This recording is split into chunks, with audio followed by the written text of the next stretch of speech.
Hello, I'm Joy Amy and you don't know me, but I'll bet we have something in common. I'll bet that we're both people who have suffered or are suffering from some kind of mental health issue, like brain zombies or mind bats or panic attacks and the whole spectrum.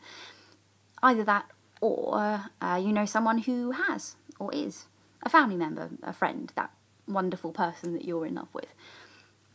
Which is kind of what I wanted to talk to you about. You see, the thing about depression in particular is you kind of forget that those people are there. Or not forget exactly. To put it in sci-fi terms, you're the Starship Enterprise, right?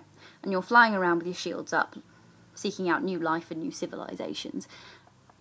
And the thing about the shields is you can shoot lasers out, but other stuff can't get in. You can see it, you know that it's there, but it just doesn't quite get to you. Now that's great if you're the crew of the Enterprise, because it stops you from getting blown to a squillion billion pieces. But for a human being, it's not so great. Because you can see your friends, and you know that they're there, and you can hear them encouraging you, and you can hear them singing and mocking you for your terrible shoes. But it doesn't quite get past the shields.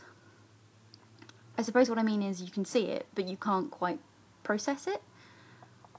So if you're supporting somebody with mental health issues and they say something like I'm so alone or nobody cares, and you've been working your pretty derriere off to try and help them, that can really hurt. But just try and remember that they've probably got 90% shields up and they just can't feel it. Please don't give up on them.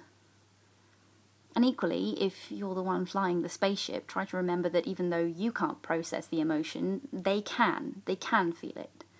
So go easy. You need them.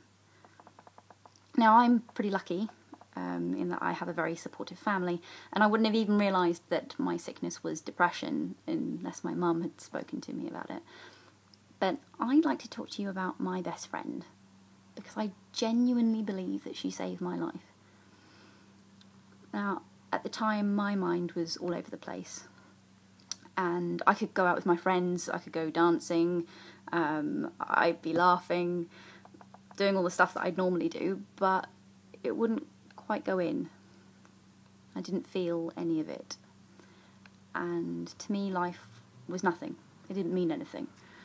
And that's not an insult to the people that I knew at the time. It's just that me and my own particular little spaceship was flying around with full shields and waiting for my warp core to blow. And then she found me.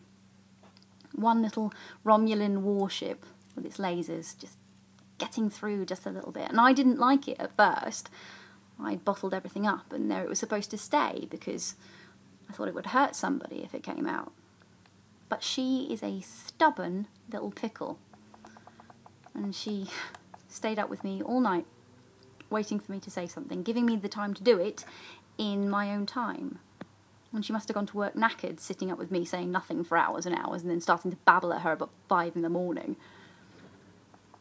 But she drove me to my therapy sessions, and she waited in the car park.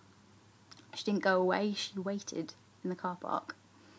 And just knowing that she was within shouting distance just made me feel a little bit safer. And one time I left my sessions and when I got outside it was all too much for me and my knees buckled. And down I went and there she was, running up the path, going to help me, saving me again. And I was a hard person to live with back then, but live with me she did. And don't get me wrong, I'm not saying she's the only one because I had a lot of help from some really wonderful people, but Francis was the one that broke through and helped me mend the warp core before it sent my crew off to sci-fi heaven. And my life now is so different, and she still gives me time when I need it, but now I have more groovy days than I have sucky ones. Because it did get easier. It does get easier. You have people, and maybe you can't process that you have them right now, but they are there, and they're the ones trying to save you every day. And for those of you who are trying to lift somebody out of the dark days, thank you. You're my hero.